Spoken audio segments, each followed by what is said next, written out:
Coming live from Corvallis, Oregon, USA is our guest this evening. Welcome to this very special edition of the KJ Masterclass Live, the show which ensures that you profit from your time spent here with experts, either through the industry insights, information, or simply learning from them. And today we have Anastasia Lipske, speaker and podcast booking agent, and she is the founder of Access Speakers, a speaker and podcast booking agency where she personally has booked 1,600 plus engagements for her clients. That's a whopping number. We'll talk about that. Welcome to the show, Anastasia. Thank you. It is a pleasure to be here. And I appreciate everyone who is listening now and listening in the future for giving us your time.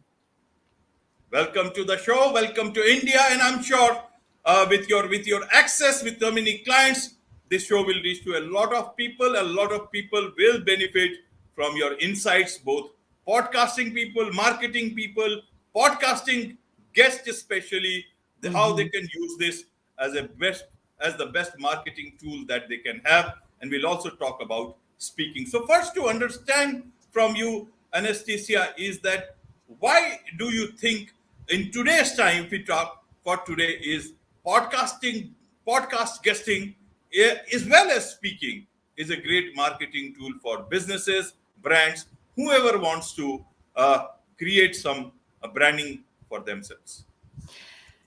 There's a lot of reasons. I would say the number one reason, for me at least, is that I think of speaking and podcast guesting, in particular for people for whom their product is themselves. It's their services, not so much tangible widgets, if you will, but actual providing of services.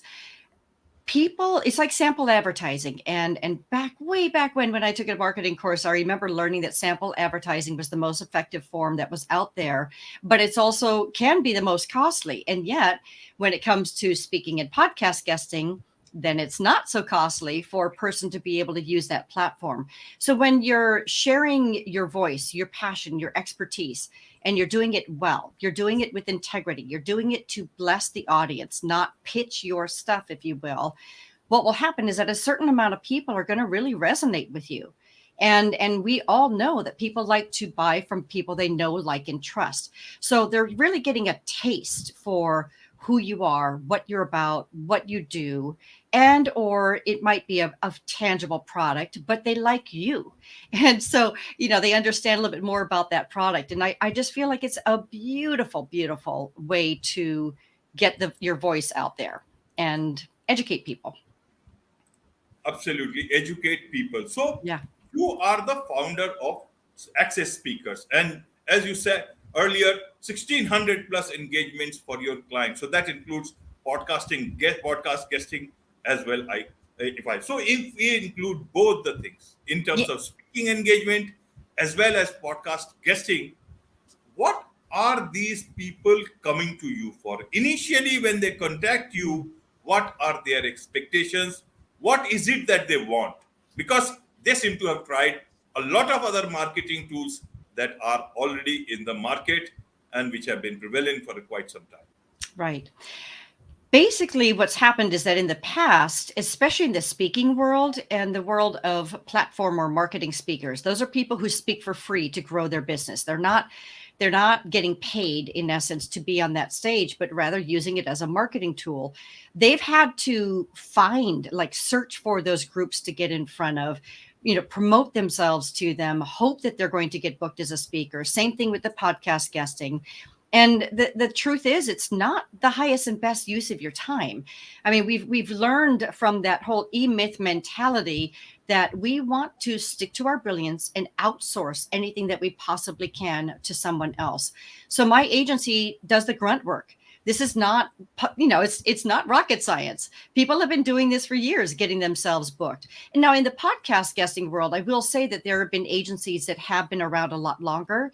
In the free speaker agency world, people who book people who speak for free. there have not been many agencies. So it's been an interesting thing for me to start in the speaker world, switch more into the podcast guesting world, and see that there have been people out there doing the bookings, but they do things very differently than how I do them. So yeah, it's really more a matter of just allowing us to do the work for you. Right, right. But if they come to you, Anastasia, they must be having certain expectations. So, how do you meet that expectation? It is not an easy job, because No. even if they are not asking for anything, or they are doing because they want to build a brand, Right. even that is an expectation that okay, they will be able to build a brand, and Yeah. not everyone can build a brand that they the way they want to. Right. They may succeed in one thing or the other, but not the way that they have visualized themselves to be as successful. So Yeah. that is where I was wanting to Ah, understand got from the audience it. that the mismatch of expectations are always Yes. there. How do you meet as much expectation as possible? This will give an idea that sometimes, some speakers will tell about what their expectation maybe just to build that relationship, but actually inside they have larger expectations, but Ah, they are not going to say, and they just want yes. to see it, and it gets reflected with time. Same with podcast guesting. That is because people want to grow their business, grow their brands, personal Right. brands, sell their books, sell whatever is possible in the best manner possible. So I Absolutely. wanted to get your insight, because you have seen this agency business, this podcasting business, speaking business from very, very close. Yes, indeed. So first thing is I am very careful in my business that I basically under promise and over deliver. So Okay. number one, I'm very clear about that. I'm also very clear with my incoming clients that my job is to get them booked. When I get them booked, it's on them to kill it. It's on them to do a smashing job for every interview that they're on, every talk that they do. And it's also on them to do something with each and every talk and interview that they do. We are not an agency that does all of their social media. In fact, every one of my clients, when they have an episode that's come out, I do share it on LinkedIn. We are a speaker booking agency and a podcast booking agency. So as far as how well they do with their branding, that's kind of on them. But I am very careful about making certain that we get them on the right shows and with the right groups, because that's where it's the most important beginning, if you will. Because if a person's just getting out there and they're not matched well, they're not going to have success. So there's a lot of variables in there. I have a very unique agency, and that what we do is we first vet a show before we even offer it to any of our clients. We're going to listen to the show. We're going to look at the show. We're going to see how they're promoting it. We're going to see just how they show up as a host and as a show in general. And only if we feel that they're a good fit for a select number of our clients. We're very specific. We don't take a template and send it out to 6,000 people. So we then will run that show by our client first. We don't just book them. We run it by them, and we ask them to vet the show. We want them to listen. We want them to get a sense for whether they really would be of value to that host. And if so, they come back and they let us know why they are a great fit for that particular show. And only then do we approach the show on their behalf. So it's a much more tedious, time-consuming process, but I'm a huge believer in quality versus quantity. I want my guests to be connected to the host because I think that it's important that they have a relationship. My agency is just not going to be the type that's just going to book them and say, here, show up, here's your show. That's just not how we like to roll. And I'm not dissing that in any way. That's very effective for a lot of people. And for many, that's what they want. They just want to get booked. But for me, it's about establishing that relationship right from the get-go between the host and the guest, so that there's more connection when you're together right from the beginning. So we're successful because of this process. I mean, by the time we get to the host, it's already gone through 2 screening processes. So we have a higher rate of success when we do reach out to that host. Plus, the hosts that we work with know that we do all this, And so they're much more likely to say yes to the people we send their way because they've already experienced our working relationship and the caliber of the people that we have coming on their shows. Does that help? So Absolutely, okay, absolutely, good. Anastasia. And you have actually come out with some very good points. So I will tell you a few good points from my side. Yeah, One thank you. is one is you deserve that respect and that acknowledgement that yes, I've seen you sharing podcasts on your Mm, LinkedIn page and on thank other you. platforms. So that is rarely any podcast agency does that.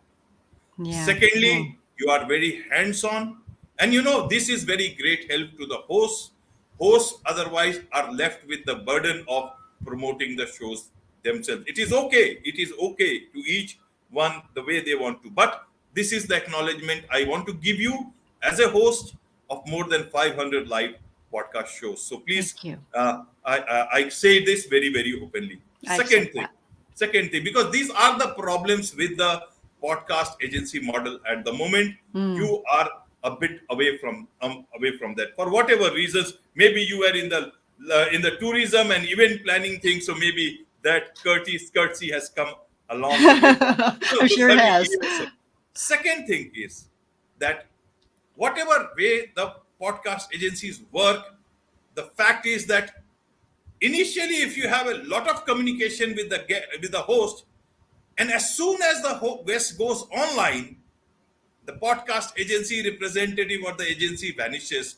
Not Mm, even one word of thank you or whatever it is. That leaves a very bad impression. yeah. For the second guest, it is individual. Every individual host is very different. For me, you have to close the doors forever, because Yes. I want to deal with humans. I don't want to deal with robots. And I Hmm. have dealt with many people, even in my media career as a journalist for many, many years. This is not the way it is going to work. You have to build relationships. You got to. So these are the 2 points I wanted to acknowledge. Your understanding of this whole profession, and it's like a fresh breath of air. It gives some perspective and a bit of understanding that okay, you are dealing with humans. You are not just dealing with a few people who are under so much of pressure that they can't even coordinate properly, or even be the same human after your work is done. This is not how you build relationships. And your guest will it's the guest who is going to suffer, so they have to decide how they are being treated, not only as a guest but also how the messaging is done by the podcast agency to the host itself, because then they will never get a chance because they have identified themselves with the podcast agency. So these are Mm, some few words that I wanted to share because this was the opportunity, this was the discussion that we were having today. thank So you. let's move on from there now. Let's move on to the but some agencies, I have not dealt with many, most of these agencies. Some agencies I've dealt with, only a couple I can say are have actually impressed me with that. But I would like to give you full marks for the way we have dealt Thank with you. our own thing, and I'm sure I've seen it you doing for others. So that's a good thing. As I said, it's a breath of fresh air. Now, so as I said, let's go back to the beginning of how this podcast biggest booking as well as speaking booking happens. Is that most important document is the one pager. Mm, What is your opinion of the one pager that floats around in this podcasting universe? How are you how have you brought that difference in terms of the guests or the clients that you are dealing with? Help understand, and what is wrong or right with the way things are happening in terms of the one pager, because I'll tell you where a lot of people are not from the content background. They are simple people, very talented people, but that is the one pager that they will read. yes. Now, in journalism, we used to see, a lot of PR agencies floating around press releases. Hmm. But press releases never make it to the end of the, to the print or anywhere else. They go into spikes or get into the dustbin. You've Right. got to make it much more relevant. The news cannot be hiding somewhere in deep corners and all the blabbering happening in that press release. That those days are gone. Press releases are gone. Yep. Some of the one pagers almost look like that. But that is my view. Help us understand your view on this one pager, so that not only a lot of podcast hosts are able to understand it better, but also in terms of this gives a message to a lot of people who are contributing their strength, their might, and their understanding, and a lot of effort putting into this podcasting world, but not able to do it the right manner that it should be. Perfect. Thank you. I love talking about that. So first, to clarify for any listeners who do not know what a one-pager is in the industry, and it primarily, to the best of my knowledge, it actually started in the speaker industry. So speakers would create this one page that would be a synopsis of who they are as a person and what they speak on and where they've spoken and testimonials about how great of a speaker they are. That was standard in the speaking industry. It was not standard in the podcast guesting industry because initially podcast guesting was more of an organic thing. But now that people have really caught on to the fact that it's a brilliant marketing tool, they've realized that they need to promote themselves and brand themselves in a way that makes it easy for a host to be able to, at a glance, get a sense for who they are. And this piece, what the biggest, well, first I'm going to say two things, and I'm going to come back to some of the mistakes that people make. With my guests, they have a separate profile on my website. So I can represent someone who does not have a one sheet because I lead my host direct to their profile that has even more information than what a one sheet can provide. However, if they do have a one sheet and it's good, we will use it as long as it's an agency copy and it directs people back to us. Now, the other thing is I'm going to put a word out there for Podmatch because that's how you and I know each other. So if someone does not have a one sheet, but they are on Podmatch, they will be given a public URL that they can share. And a lot of their information that would be on a one sheet is in that one page, and they can use that until they create a one sheet. So sometimes people they stall themselves from not getting out there because they feel like they need to have everything perfect. They got to have the one sheet. They got to have the website. They got to have all these things. Meanwhile, they're keeping their voice inside a box and people aren't hearing what it is that they need to share. So I say, get out there and then start upping that, improving your visibility with things like a one sheet. Now, the biggest mistakes that I see on one sheets is that people forget that the purpose of a one sheet is to get you booked to speak or get you booked to guest on a podcast. It is not to promote your business.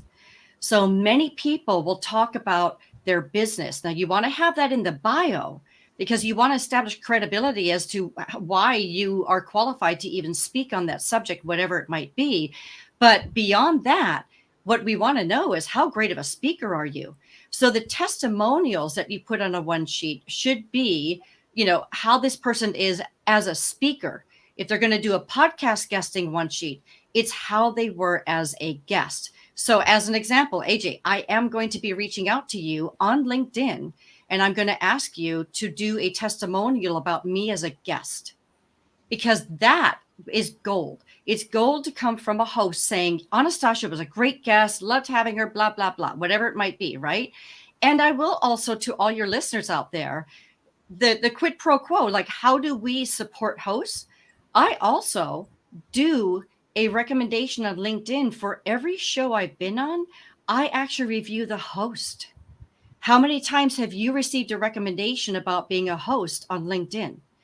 That's important because that's how we can support you. So when people are vetting you as a potential show, they can see what someone has said about being a guest on your show right there. And that has nothing to do with doing the Apple review, which I've already done. So these are things that you can help with that. Now, those testimonials, if you get it on, I always suggest if you're on a platform like LinkedIn that provides that, a place, try to get the testimonial on LinkedIn, because then I'm going to cut and paste that testimonial and I am going to be able to share it on my profile on my site or my one sheet.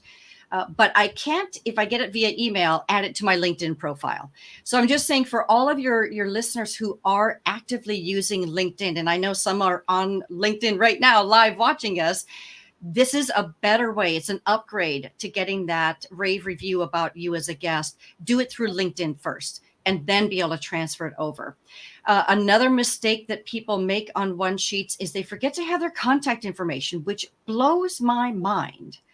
But I've actually seen that. In fact, there was a PR agency that put out, I don't even know how much they charged this guy to create this beautiful one sheet, and his contact information wasn't anywhere on it. Anywhere. So when I questioned them about it, they said, oh, well, we always attach it to our emails. But you have to remember that these one sheets, which are converted to a PDF, ideally, that's the normal process, they can get separated from that email.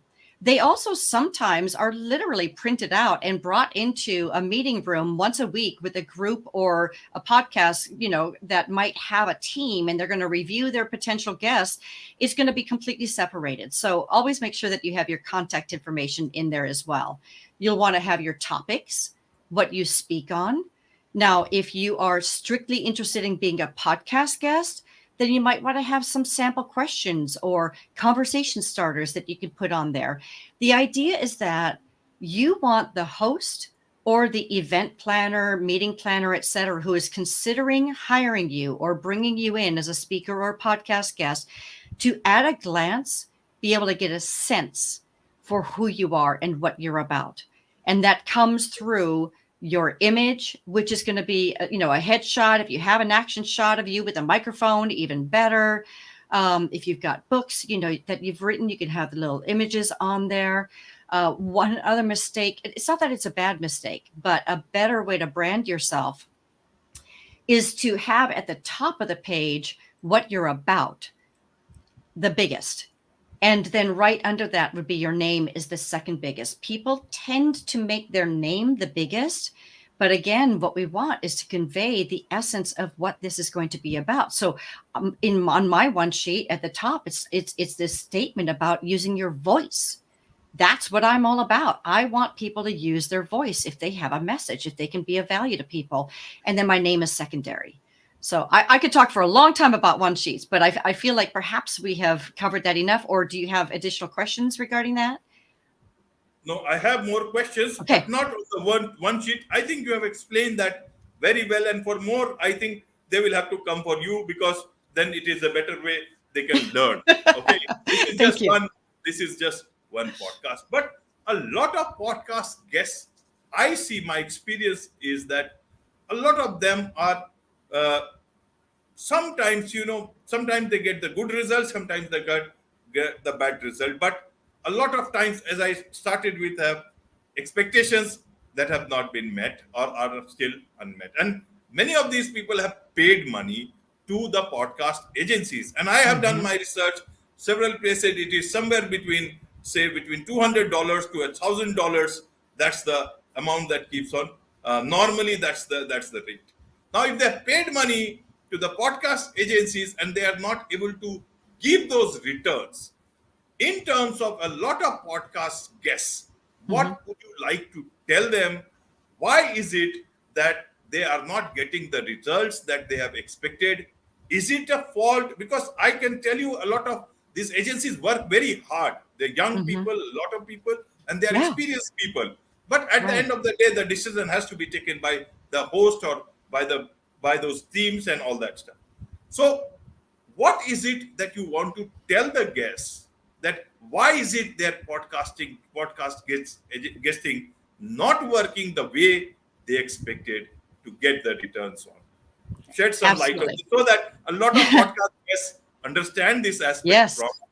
Yes, I think it's very important, because it's disheartening to have people who have been at it for 3-6 months. And they come back and they say, I tried it. It didn't work for me.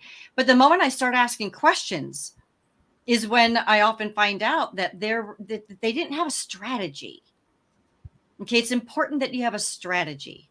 That this is, and the thing is that, especially with agencies, we are often hired because that person doesn't really have the time to do all the work that it takes to find the shows, get them booked, handle the nuances, if you will, of each and every different show. And so it's almost like there are some people that think that all they need to do is get booked on podcasts, and they're just going to outsource everything, and it's just going to magically happen. And I'm going to tell you that the people who are successful in their podcast guesting strategy, they still have work to do themselves. Now, you can still have your team do it if you have a VA or an assistant that's going to support you with that, but you've got to share it. You've got to connect with the host after the fact. You've got to do these steps that an agency can only do so much. Now, maybe there are some agencies that do everything. They do the follow-up, they do the social media. It's entirely possible. My agency does not, but I don't have, I don't offer them that, right? So my people are clear on the expectations. The most important thing comes back to that idea of being on the right show. It's really important. That's the number one mistake that I see happening, in particular when people are invited. It's kind of hard to say no, right? So someone reaches out, they're like, "Oh, I'd love to have you on as a guest on my show." That's lovely, and it's okay to do that. But you want to be careful about your expectations of what you can get from that show if you're not fully aligned. If you're not really, your core message is not going to be of value to that audience, then in essence, you're just doing community service. Okay. It's not going to lead back to business. It's not going to lead back to that branding visibility that you want. Also, I would say be very careful, because perhaps if you are going on too many shows that are unrelated to your core message, you could be confusing people out there.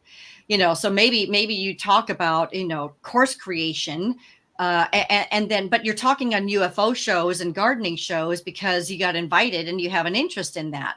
That's not going to support you. And it can, in essence, conflict with what people are saying about you. But the other thing comes back to that strategy of what to do with each and every episode that you're on. Sharing it is critical because that's how you get seen by more people. So when I share our episode, in fact, I'm going to be, in fact, AJ, smile pretty because I want to take a picture of us really quick, a screenshot.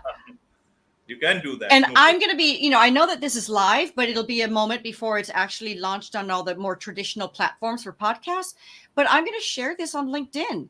And be like, hey, guess what? Did this live with AJ today, and the episode's coming out. When it airs, I'm going to bring it. I'll share the episode at that point. Meanwhile, check out his podcast. Give it a listen. There might be other people you want to hear. And while you're at it, do them a solid, give them a rating and review. Like I'm going to do that even before the episode is released. That's important. This helps me to get in front of your people. Okay, so it's not just, I want to bless you, but there's strategy behind it too, especially when you respond, right? And vice versa. And one thing, I don't want to go too far off topic, but I just was remembering, I had listened to an episode of yours that you did with the Michelle Abrams, and I remember you talking about that you were thinking about writing a piece on Podcast-Gast ghosting. Yes. Okay, yes. Now I don't know if you've done that yet. And then Michelle was talking about, yes, absolutely. And sometimes hosts, Absolutely. all you hosts Absolutely. out there. I don't want to shift that blame. I know that. I know that it happens. Less of the ghosting on that part, but what can happen? It has happened with me also, Anastasia. A couple of my guests, they are also podcast guests, hosts. They invited me to the show. I don't get too much of time, but out of respect, out of that podcasting agency, fraternity, I say yes. I fill up the form and then they ghost. A couple of them. And the worst part is they send me messages on LinkedIn forgetting that they have also come on my podcast. Oh my gosh. So how do I do it? Yes. It's strange mind. I don't know. Indeed. Well, the thing I wanted to say also, so Michelle was talking about the fact that sometimes a host doesn't share afterwards. They don't share the episode. They don't share the assets for the guest to promote it. Now, so there's both sides. But one thing I want to toss out that both sides either forget or are not aware of, or maybe they don't realize how important it is. But especially in the world of LinkedIn, now that's where I hang out. So if anybody wants to connect with me there, please do. But if you do, by the way, please introduce yourself. Tell me that you heard me on this show, because If someone just sends me a blanket request to connect and they don't take 30 seconds to tell me why they want to connect with me on LinkedIn, I don't accept the request because I'm in it for the relationships. So, but anybody who does take that time, I always love to connect with them. But what I want to say is that if you pre-schedule a post on LinkedIn, and I can't speak for the other platforms, you cannot tag anyone. So if I were to pre-schedule any share that I do on LinkedIn, I won't be able to tag you. So I see all the time both guests and hosts sharing about episodes, sharing the actual episode, but they don't tag the alternate person. And then there's no dialogue, there's no responses, there's no comments going back and forth between the host and the guest. And that's where the magic happens. It's that post dialogue, if you will, that happens in the comment section that both sides get to be seen by the other sides. So for you, the value is that my people will get to connect with you and see what you're about, right? So this is a win all around. But I want to just caution people about the scheduling, that if you're going to pre-schedule your post or you've got a team that's pre-scheduling it, you've got to set some kind of a ping to go in the day that it is posted and edit and tag that person. And in fact, when I do tagging of a podcast host, I will also look to see if they have a business page. And if they have a business page, I will tag them. And the fastest way to know, y'all, if they have a business page is to just look at the profile of your host, go to their current experience, their positions. And if there's a logo, an image next to their company name, that means that they have created a business page on that site. It might be a page for their podcast that's dedicated to that or to their business. So that's just one more little level upgrade that I like to do just to make it a little bit deeper and get more visibility for the host. Absolutely. You have put it very well in terms of podcast guesting as well as hosting as well as ghosting. And that article is very much within the works. There was earlier on, there was so much of work, and then I was unwell for quite some time in terms of this whole heat wave going on in India. It impacts our general life, whether you are a podcast host or a common man, or even I am a very common man, and it impacted me. But I have that very much in mind.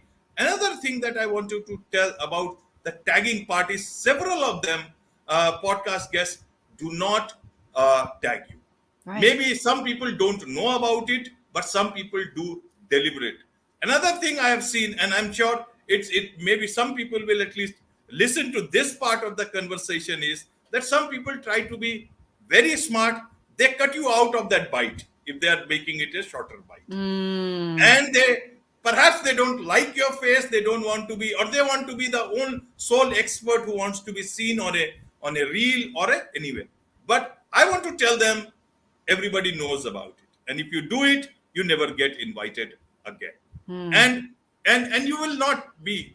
And even if you are doing it for whatever reasons you are doing it, please understand, if you are seeing individually, why did you come to the podcast? You could have recorded something. You could have recorded something with your own phone, and you could have put it out on your social media.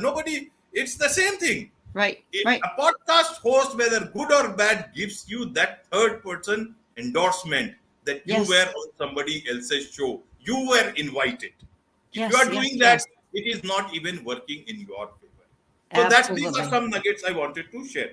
Another thing I've seen, Anastasia, is that podcast guests coming through agencies. Many of them I've seen. I'm not even several, many. They also ghost. They just forget. They don't even acknowledge you. Some of them, some don't even accept your request on LinkedIn. Forget about any other place. So that is not podcast agencies. They need to tell the podcast guests they are not the president of the United States. If they think that the podcast has been done, I do it live, but I still hold control over a lot of things. I will not unnecessarily promote people who do not have the basic courtesies. Yeah. That should, and this is growing. People are growing to understand. You may be the owner of a big company, but for me, you are a guest, a respectable host. But if you ghost, you will not be respected Yeah. anymore. They need Yeah. to understand. A lot of podcast hosts are understanding this. Another aspect is about the tagging part. Is that I don't get connected with a lot of people on Facebook, but Facebook might be their major place that they want to promote, Mm-hmm. but I cannot tag them several times, even if I want to. And Right. you get frustrated with that impact, with that try. They need to find out a way how a podcast host can tag them so that it gives them again that third party endorsement, because Yes. that goes. Otherwise, they will have to put it out themselves, which is again, beating your own drum. It does not work. You don't get my audience into that thing, because True. that's not going to. So this is another part. So several things here we have discussed here. At the end, Anastasia, I just want to understand from you is the trend. What is the trend in terms of it podcasting going higher, or has it stopped, or is it has it or is best days are behind it? How do you see that? No, it's definitely growing. There's no doubt. I mean, even my grandchildren listen to podcasts now. Yeah, it's something that's becoming, I believe, just the norm in society, and it's I think more people are catching on to the idea of it being a beautiful marketing tool, which kind of scares me because it's these people that we're talking about right now, those that don't get it, those that don't reciprocate, those that don't bless their host and the audience, that they're in it for themselves. But the thing is that they're eventually going to drop off because podcast hosts talk to podcast hosts. They do. Absolutely. Y'all know each other. You go to Podfest Global or whatever, and I want to be the kind of guest that if somebody's at a conference with a bunch of other podcast hosts and y'all are sitting around and having a drink or a cup of tea or something, I want to be the guest that if my name's passed around, it's like, she was awesome. I don't want to be the one like, oh, let me tell you about my nightmare guest. Let me tell you about my client, that it just, I don't want to be that. We want to be, it's the golden rule, right? We want to be the type of guest that we would want if we were a host. We want to be the type of host that we would want if we were a guest. We just want to be the type of person that we want other people to be. We treat them as we want to be treated ourselves. It's so simple. It's so simple. So I do worry about those that are going to kind of use and abuse the platform. But for the most part, I will say that it's a beautiful, exciting world. It's like the wild, wild west.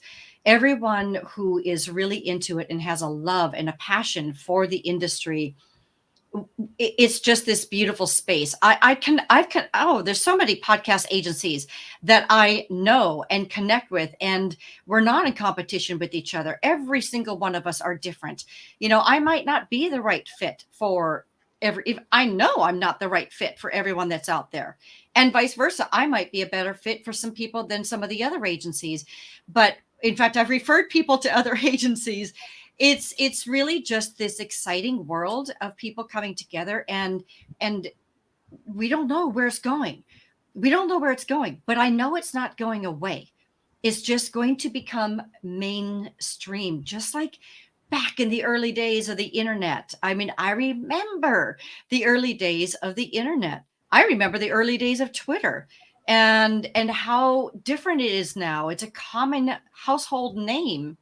And it wasn't back when I was first in it.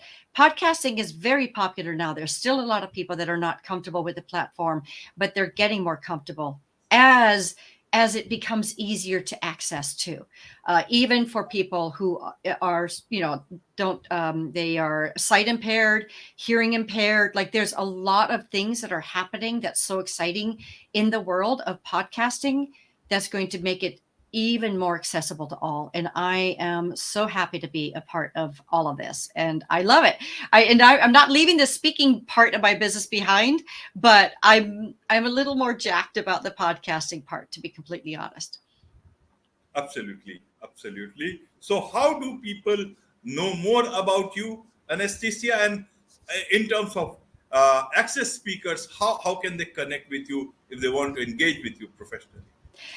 The easiest thing is to go to one location, and it's simply my web address. So it's accessspeakers.biz, B-I-Z, slash thank you. And that's all you need to know to be able to get in touch with me, because in there's information about my monthly Q&A that I do that's completely free. It's a 1 hour chance to pick the brain of a speaker and podcast booking agent. We have a lot of fun. We also do a drawing at the end for one lucky recipient to win a branding consultation with me. I do consulting services. That's one of my favorite things to do, is help people one-to-one with their branding, so they're more likely to get booked and talk about best practices. But everything is there. My LinkedIn link is there. Like I said, I'm happy to connect that way. But that one page, and that's what I recommend, by the way, for anyone who's going to be using podcast guesting as part of their marketing strategy, have one location for everyone to go to where they can learn a little bit more about you. I've got a free ebook they can get by signing up there. All of that in one spot. So accessspeakers.biz slash thank you. And I'm sure that'll get in the show notes as well. And so they can easily click on it. Yeah, Absolutely. but that's it. I recommend that everyone have a similar page that they can direct people to that's unpublished. So, well, it's published, but it's kind of private. So you have to have the URL to get it there. So it makes everybody here really special if they go there. Absolutely. And this has been a very special episode with a lot of good discussion. And for some people, not so good discussion in terms of we have laid a few things out in the open, but it is required. A lot of Yes. podcasting does not only give voice to only a speaker or a guest speaker, but also to the host, Mm-hmm. like it has given to people like me and people like you also, who has found a new life when especially after COVID. So Yes. we want this industry to flourish. We want this industry to be the best in terms of what people want from it and what people get from it. As for me, I have got so much from it, and for that I will have to thank a lot of people, uh, including the ghosting ones, because they teach you, and Yes. including the ones who keep on giving advice or Yes. give a lot of learning, and the learning which gives a lot of earning to many people across the world. So on with this, it's a wrap on this very special edition of the KJ Masterclass Live. Thank you so much indeed for joining us. Thank you. I so appreciate it.